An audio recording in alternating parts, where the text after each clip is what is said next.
전능하사 천지를 만드신 하나님 아버지를 내가 믿사오며 그 외아들 우리 주 예수 그리스도를 믿사오니 이는 성령으로 잉태하사 동정녀 마리아에게 나시고 본디오 빌라도에게 고난을 받으사 십자가에 못 박혀 죽으시고 장사한 지 사흘 만에 죽은 자 가운데서 다시 살아나시며 하늘에 오르사 전능하신 하나님 우편에 앉아 계시다가 저리로서 산 자와 죽은 자를 심판하러 오시리라. 성령을 믿사오며 거룩한 공회와 성도가 서로 교통하는 것과 죄를 사하여 주시는 것과 몸이 다시 사는 것과 영원히 사는 것을 믿사옵나이다. 아멘. 거룩하신 하나님께 감사와 찬양을 올려드립니다. 죄악으로 물든 이 세대와 나를 불쌍히 여겨주시고 용서하여 주옵소서. 우리를 성령 충만케 하사 이 세대 가운데 하나님의 영광을 드러낼 수 있게 하옵소서. 믿지 않는 자들에게 예수 그리스도를 전하는 사명을 감당할 수 있는 능력을 주옵소서. 하나님께서 기뻐하시는 아름다운 교회 공동체를 이루어가게 하옵소서. 플라잉 워십을 통하여 미디어 세상 가운데 하나님 나라를 세워가게 하옵소서. 오늘 선포되어지는 하나님 말씀을 통해 그리스도인으로서의 정체성을 회복하게 하옵소서. 모든 것을 주님께 맡겨드리오며 예수 그리스도의 이름으로 기도드립니다. 아멘.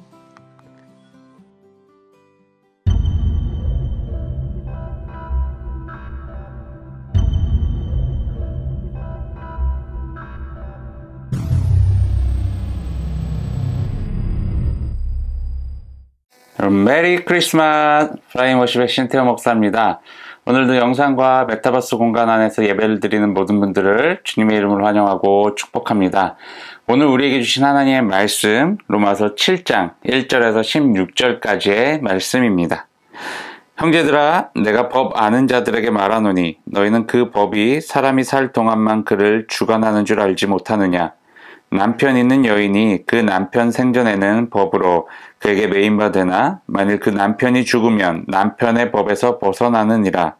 그러므로 만일 그 남편 생전에 다른 남자에게 가면 음녀라. 그러나 만일 남편이 죽으면 그 법에서 자유롭게 되나니 다른 남자에게 갈지라도 음녀가 되지 아니하느니라.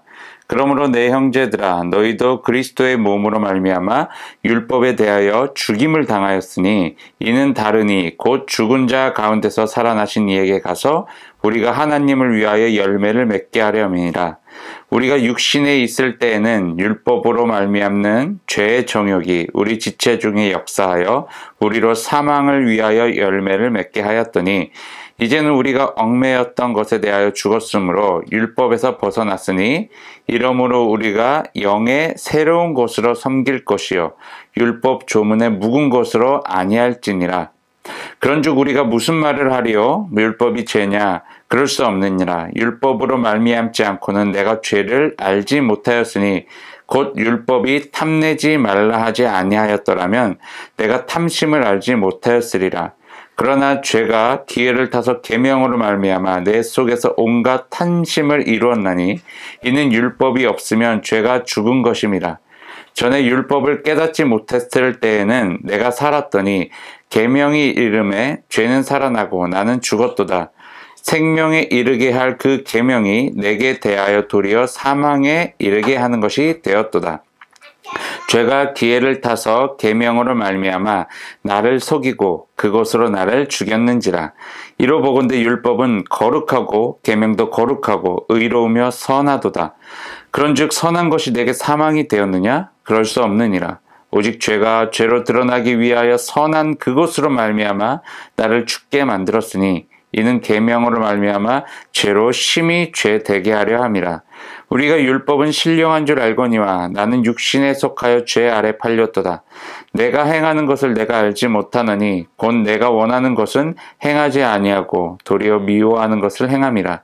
만일 내가 원하지 아니하는 그것을 행하면 내가 이로써 율법이 선한 것을 시인하노니. 아멘. 여러분 성탄절 어떻게 보내셨나요? 뭐 사랑하는 연인들끼리는 뭐 달콤한 데이트를 했을 테고, 또 가족들은 또 함께 모여서 뭐 식사를 하거나 뭐 간단한 파티를 열었을 것 같은데, 나름대로 이제 뭐 즐겁게 성탄절을 다 보냈을 거라 생각이 됩니다. 그런데 우리가 성탄절을 보내면서 정말 빠뜨리지 말아야 될 부분이 뭐냐면, 이 성탄절의 의미에 대해서 좀 깊이 있게 한번 생각을 해보자는 거예요. 우리가 매년 이렇게 다가오는 이 성탄절, 어떻게 보면 정말 지겹도록 들어왔죠. 매년 동안 예수님이 어떻게 탄생을 했고, 그분이 이 땅에 오셔가지고 어떠한 일들을 행하였고. 근데 이러한 이야기들이, 바로 이러한 이 예수님의 이야기들이 우리 인생에 어떠한 영향을 미쳤는지, 그리고 그 예수님의 이야기가 우리의 삶 가운데 진정으로 어떠한 변화를 일으켰는지에 대해서 여러분 한번 생각을 해보셨나요? 우리는 매년 성탄절, 뭐 고난주간, 부활절, 뭐 추수감사절, 뭐 이런 절기들을 이제 교회력에 따라서 이제 지켜옵니다. 근데 그 절기 때마다 우리는 그 절기에 맞는 또 설교를 들어요. 거기에 따른 또 이제 어떤 성경 본문을 묵상을 하기도 합니다. 그러다 보니까 그 절기에 부여되는 이 이제 의미, 그 절기에 따른 그런 의미가 있잖아요. 그 절기에 따라 부활은 뭐 예수님께서 부활하는 것에 대한 의미를 또 되새기는 날이고, 이런 것처럼 그 의미에 대해서 우리가 이제 생각을 하게 돼요. 그런데 한번 솔직하게 한번 생각을 해보세요. 이런 절기들을 우리가 의미 있게 보내면서 그 순간 이벤트성으로 끝날 때가 많지는 않나요? 예수님의 뭐 탄생에 대한 기쁨, 뭐 예수님의 그 부활에 대한 어떤 기쁨, 감격, 이거 얼마나 오래 간직하나요? 우리가 뭐 길게는 한 달 전부터, 그 절기 한 달 전부터 그 의미를 계속 되새깁니다. 교회에서 이제 여러 가지 이제 가르치죠. 또 그렇게 하라고. 그러면서 마음에 그런 절기를 맞을 준비를 해요. 그리고 나서 뭐 이렇게 절기가 딱 이제 다다르고 나서 그 절기 때 절정에 이르죠. 우리 마음에 감동의 절정이 열려요. 그리고 나서는 우리 삶에 어떤 변화가 일어나네. 솔직히 말하면 금세 그 절기에 대한 의미를 잊고 살 때가 참 많아요. 특히 성탄절 같은 경우도 보면요, 정말 빠르게 잊혀질 거예요. 왜요? 성탄절 끝나자마자 뭐예요? 벌써 새해예요. 그러니까 대부분이요, 크리스마스란, 뭐 우리나라만 해도 크리스마스라는 것에 대한 어떤 그 기대감들이 있잖아요. 막 선물도 교환하고 데이트도 하고 또 예쁜 것도 먹고 예쁜 것도 보러 다니고 막 이런 어떤 문화로 크리스마스가 이미 물들어져 있어요. 그리고 나서 바로 일주일 있다가 뭐예요? 이제 새로운 해를 맞이한대요. 이 크리스마스는 그렇게 해서 하루 딱 즐기고 끝나버리는 거예요.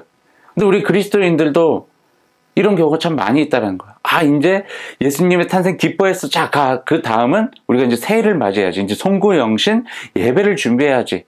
이제 내년엔 뭐 할까? 내년에 어떻게 살아갈까?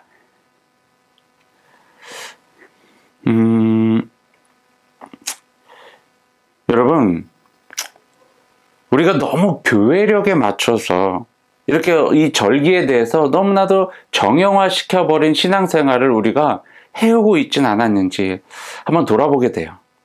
오늘 본문에서도 사도 바울이 예시를 들면서까지도 율법에 대해서 아주 이해하기 쉬울 정도로 논리적으로 설명을 해놨어요. 왜 이런 이야기를 했냐면, 율법에 얽매여져 살아가고 있는 그 유대인들, 그러니까 유대인 성도들이죠. 유대인이었다가 그리스도인으로 된 그 사람들에 대해서 이제 계속 이야기를 하는 거예요. 그들이 계속 율법을 버리지 못하고 있기 때문에. 근데 이 율법이라는 것은 예수 그리스도께서 이제 십자가 달려 죽으셨을 때 그분의 법, 이 율법에 얽매였던 삶 전체가요, 예수님과 함께 무덤 속으로 들어갔다라는 거예요. 이미 끝났다라는 거예요. 왜냐하면 부활이라는 선물을 우리에게 주시기 위해서 이러한 과정이 필요했던 거예요. 근데 로마서 이 7장 4절 말씀을 제가 메시지 성경 버전으로 다시 한번 좀 읽어드릴게요. 좀 자세히 잘 표현을 해놨더라고요. 친구 여러분, 여러분에게 일어난 일이 바로 이와 같습니다. 그리스도께서 죽으셨을 때 그분은 법에 얽매이는 삶 전체를 자신과 더불어 끌어내리시고 그것을 무덤으로 가져가셨습니다. 여러분으로 하여금 부활 생명과 자유롭게 결혼할 수 있도록, 그래서 하나님을 향한 믿음을 자녀로 나올 수 있도록 하셨습니다.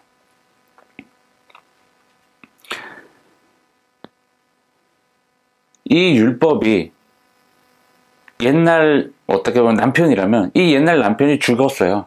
율법이 죽었어요. 그럼 이 여자는 다른 남자를 만나서 재혼을 하게 되잖아요. 그럼 새로운 삶이 시작이 된다라는 거예요. 그게 바로 부활이라는 거예요. 부활을 맞이했더니 어떤 게 따라왔다고요? 믿음이 따라왔다라는 거예요.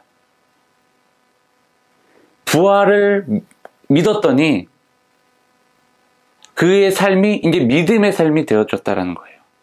그래서 이 믿음을 자녀라고 이렇게 예시를 들어놨는데, 여러분, 그러니까 율법적인 삶은요, 이제 우리 삶에서 끊어졌다라는 거예요.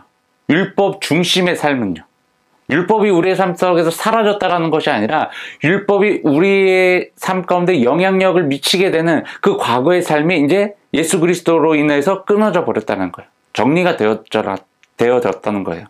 오늘 성경 본문 말씀을 자세히 보시면요, 이 죄라는 것이요, 이 율법을 도구로 삼아서 죄가 가장 잘 할 수 있는 일을 한다고 이야기를 합니다. 즉, 율법을 사용해서 이 죄가요, 우리의 인간들의 삶을 멸망시킬 수 있다는 거예요. 이 부분을 보면서 정말 우리 그리스도인들이 조심해야 될 부분이 뭔지를 알게 될 거예요. 그것이 뭐냐면 죄의 종노릇을 해서는 절대 안 된다는 거예요. 죄의 종노릇 하게 되면 어떤 일을 하게 돼요? 죄의 계획 가운데 들어가게 되는 거예요. 그리고 죄가 시키는 일, 죄가 이루고자 하는 죄의 비전, 죄의 꿈을 이루어내는데 우리가 쓰임받게 된다는 거예요. 죄가 근데 이러한 일들을 어떻게 한다고요? 이 율법, 하나님의 말씀을 악용한다는 거예요. 그럴 때 우리가 정말 깨어 있어야 돼요. 여러분, 사탄이 아담과 하와를 유혹할 때도요, 하나님의 말씀을 가지고 유혹을 했어요. 이 말씀을 살짝 변형을 시켜서 유혹을 했어요. 그리고 수많은 율법 학자들이나 제사장들도요, 이 율법을 근거로요, 죄를 짓고 있어요. 수도 없이 지어왔어요. 어떤 죄들을 지었어요? 이 율법을 가지고 사람을 심판했어요. 자기가 심판할 자격이 없거든요. 그리고 이 율법을 가지고 다른 사람들을 정죄했어요. 판단했어요. 심지어 예수님까지도요, 40일 동안 광야에서 금식 기도를 하고 마치고 와서 첫 장면이 무엇이냐면 사탄을 만나게 돼요. 근데 이 사탄 마귀가 뭘 해요? 하나님의 말씀을 가지고 유혹을 합니다. 예수님을 무너뜨리는데 하나님의 말씀을 사용한다고요. 그걸 3번씩이나. 물론 예수님은 그걸 다 물리쳤죠. 결국엔 사탄 마귀를 내어 쫓아버렸죠. 여러분, 우리 그리스도인들이 가장 쉽게 유혹에 넘어갈 수 있는 방법이 뭐냐면 바로 하나님의 말씀이라는 거예요. 하나님의 말씀을 보지 말라, 나쁘다, 뭐 이런 얘기를 하는 게 절대 아닙니다. 하나님의 말씀을 누가 어떠한 의도로 나에게 전달하느냐를 우리가 깨어서 파악해야 된다는 거예요. 하나님의 말씀이 나에게 들려졌을 때, 정말 이 살아계신 하나님 말씀, 선한 하나님의 말씀, 완전하신 하나님의 말씀이 내 안에 들려졌을 때, 내 안에 찾아왔을 때, 이 말씀에 어떠한 의미가 담겨져 있는지, 어떠한 의도로 이 말씀이 나에게 전달되어졌는지를 우리가 깨어 있어서 파악해야 된다는 거예요. 근데 우리가 깨어 있지 않는다면요, 이 하나님의 말씀이 우리 안에 들려졌을 때 이게 자기 합리화되기 시작을 해요. 아니면 또 다른 누군가가 좀 악한 그 마음으로 이 말씀을 인용해서 정말 사탄 마귀가 예수님을 유혹한 것처럼 우리를 유혹하기 위해서 하나님의 말씀을 사용할 수도 있어요. 근데 이단들이 그런 경우가 많죠. 이렇게 사용을 했을 때 우리가 그것에 넘어가지 않을 담대한 어떤 믿음과 정말 지혜로운 그런 하나님의 말씀을 지혜롭게 해석할 수 있는 그런 능력이 우리 안에 분명히 있어야 된다는 거예요. 여러분, 악인들이요, 그러니까 죄를 짓고 있는 사람들, 그런 사람들은요, 이 죄를 짓기 위해서, 또 죄로 누군가를 넘어뜨리기 위해서 그들의 상황에 맞게 하나님의 말씀을 재해석하여 그리고 합리화시켜버려요. 그러면서 하나님의 말씀대로 그들의 인생을 선택했다는 것에 대한 안정감을 심어주기까지 합니다. 그래서 결국에 그들이 하는 일이 뭐예요? 죄의 길로 그들을 인도한다는 거예요. 여러분, 우리 그리스도인들이 하나님의 말씀을 대하고 그 하나님의 말씀을 전할 수도 있지만 악한 사람들도요, 이 하나님의 말씀을 사용할 수 있다는 사실을 기억하셔야 돼요. 죄도요, 이 하나님의 말씀을 도구 삼아 우리 인간들을 무너뜨릴 수도 있다는 사실을 여러분 기억하셔야 된다는 거예요. 그렇기 때문에 우리 그리스도인들, 하나님의 말씀을요, 올바로 알아야 돼요. 올바로 깨달을 줄 알아야 돼요. 하나님의 의도에서 벗어나게 스스로 해석을 해서 그들의 인생을 선택하거나 결정하고 또 다른 누군가에게 이것을 가르친다면 그것은 복음의 능력을 전파하는 것이 아니라 죄를 전달하는 통로로 쓰임받게 되는 정말 안타까운 그런 일들이 일어날 수 있다는 거예요.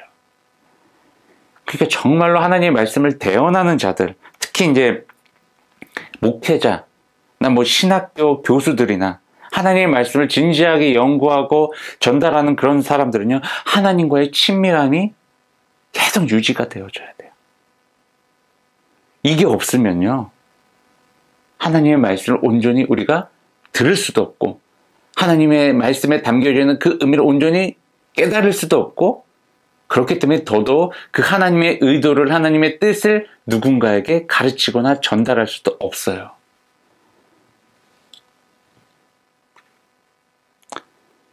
목회자나 신학교 교수나 이런 사람들뿐만 아니라 우리 하나님의 자녀로서 살아가는 모든 그리스도인들, 내가 듣고 내가 읽고 있는 이 모든 하나님의 말씀을요, 절대로 재해석하거나 자해석하거나 자기 합리화시켜버리는 일이 절대로 없어야 됩니다. 우리가 하나님의 말씀을 대할 때 가장 중요한 거 하나가 있어요. 가장 중요한 거 하나.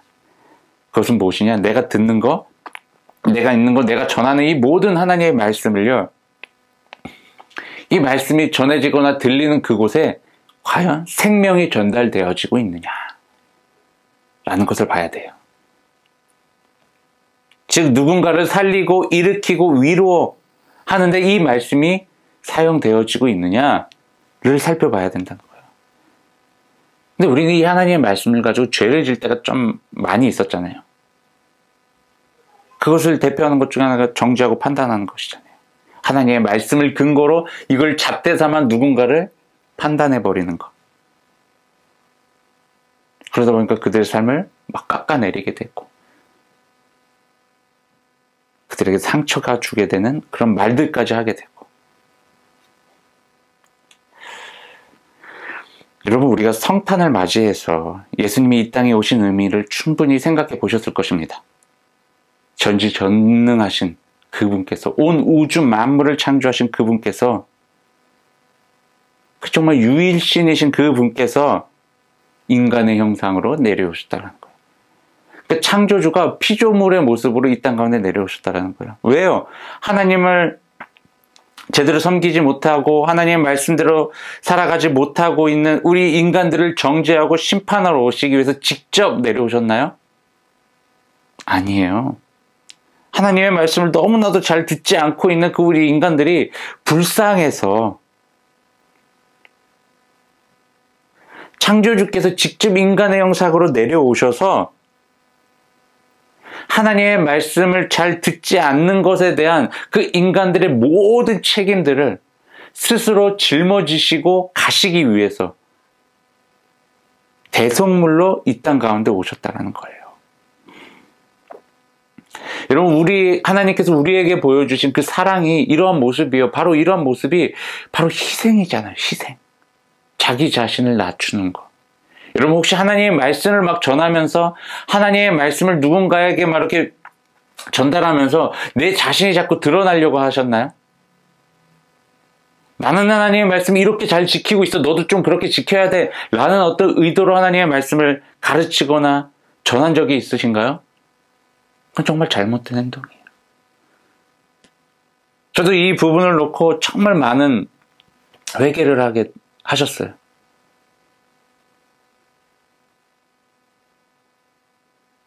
여러분, 하나님의 말씀은요, 다시 말씀드리지만 생명을 전달하는 거예요. 생명을 살리는 데 쓰여지는 것이 하나님의 말씀이에요. 누군가를 죽이고 판단하고 누군가의 삶을 무너뜨리고 깎아내리고 상처를 주는데 하나님의 말씀이 절대로 사용되어져서는 안 된다는 것입니다. 여러분, 하나님의 말씀을 듣고 행하는 자들의 삶은요, 자신을 희생하는 삶이어야 됩니다. 자신을 낮추는 삶이어야 됩니다. 그게 바로 우리가 하나님의 말씀을 대하는 태도여야 된다는 거예요. 여러분, 창조주 하나님께서 이 땅에 인간의 형상으로 태어나셨을 때 어떠한 모습이었어요? 마땅한 집도 없었어요. 정말 누추한 그 마구간에 들어가셔서 말들이 밥그릇으로 쓰고 있는 그곳에 누워 계셨어요. 아기 예수가.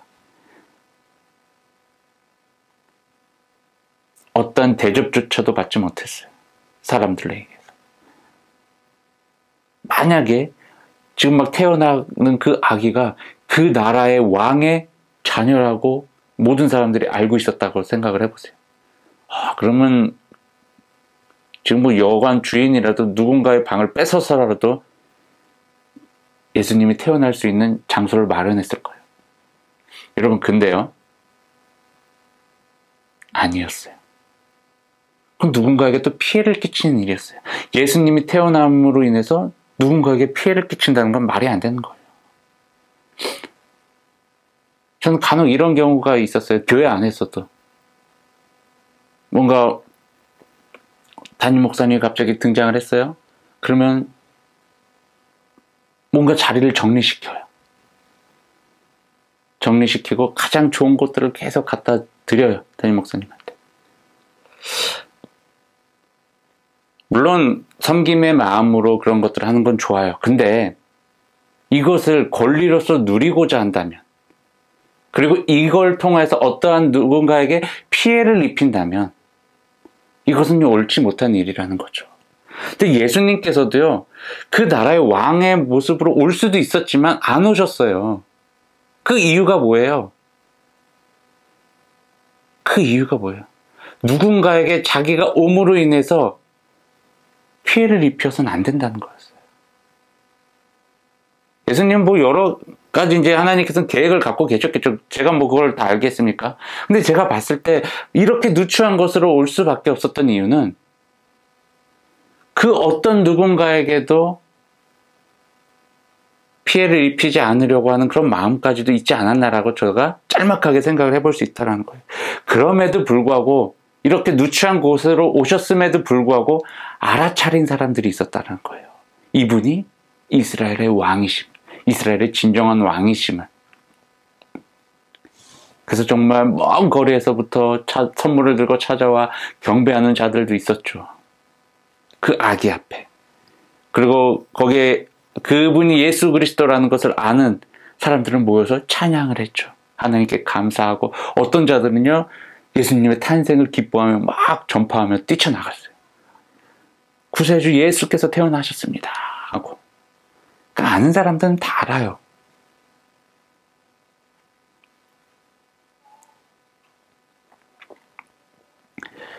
여러분, 우리 그리스도인들은요, 우리 세상이 말하는, 세상이 기준으로 삼은 일반적인 어떤 상식적인 그런 모습으로 살아가는 사람들이 아닙니다. 어떻게 보면 좀 말도 안 되는 모습이 우리들 안에 있어야 돼요. 우리의 중심은요, 하나님 나라에 있어야 된다는 거예요. 하나님 나라에. 어떤 이 세상의 왕이 말 구유에 누워서 태어날 수 있겠어요? 말이 안 되는 모습이잖아요. 그리고 어느 누가 누군가의 죄를 대신해서 죽겠어요? 말도 안 되는 일이에요. 세상적인 어떤 가치관과는 전혀 정반대, 말도 안 되는 일들이에요. 이런 일들이 하나님 나라에서는요, 매우 자연스러운 일들이라는 거예요.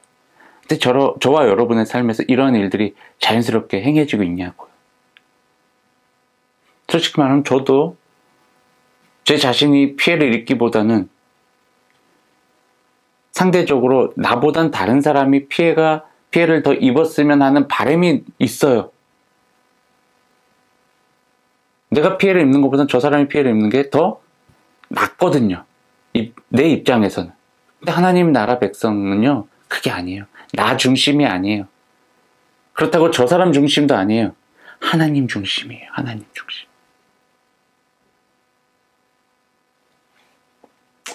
여러분, 아기 예수님의 탄생을 기뻐하는 것, 우리가 그것을 넘어서요, 이제는 그 예수님의 삶을 닮아가는 우리 모두가 되길 주님의 이름으로 축원합니다. 기도하겠습니다. 사랑과 은혜가 충만하신 하나님 참으로 감사와 찬양 올려드립니다. 하나님, 우리 가운데 예수 그리스도를 보내주셔서 우리를 구원의 길로 인도해 주시고 영원한 생명을 우리에게 허락해 주시니 감사합니다. 하나님, 정말 예수 그리스도께서 이 땅 가운데 가장 누추한 모습으로 이 땅 가운데 오셨던 것처럼 우리도 이 세상을 살아가면서 그분의 겸손과 그분의 희생을 기억하게 하시고 그분의 삶을 본받아 내 자신을 높이는 것이 아니라 하나님께서 이 땅 가운데 예수 그리스도의 모습으로 오신 것처럼 정말 낮아짐으로, 겸손함으로, 그리고 오직 하나님의 말씀을 중심으로 내 삶을 정돈시키고 또한 이 세상 가운데 하나님의 말씀을 온전히 전하며 누군가의 생명을 살리는 일에 나를 귀하게 사용하여 주시옵소서. 하나님 주님, 이 시간 주님 앞에 귀한 예물 올려드립니다. 예물이 쓰여지는 곳마다 하나님의 나라가 확장되어지게 하시고 하나님의 이름이 전파되어지게 하시며 하나님의 사랑 또한 전달되어질 수 있게 도와주시옵소서. 물질을 드린 손길을 주님께서 기억하시고 저들의 삶 가운데 찾아와 하나님의 은혜가 풍성히 넘치게 하여 주시옵소서. 저들의 삶 속에서 감사와 찬양이 끊이지 않게 하여 주시옵소서. 이제는 우리 주 예수 그리스도의 십자가의 은혜와 하나님의 넓고 크신 사랑하심과 성령님의 보호 인도 동행하심이 오늘 이 자리에 모여 하나님의 나의 아버지이심을, 그리고 나는 그분의 자녀임을 기억하고 그분의 자녀답게 이 세상 가운데 하나님의 말씀을 중심으로 삼고 살아가겠다라고 결단한 우리 모든 그리스도인들 위해 지금으로부터 영원까지 함께하기를 간절히 축원하나이다. 아멘.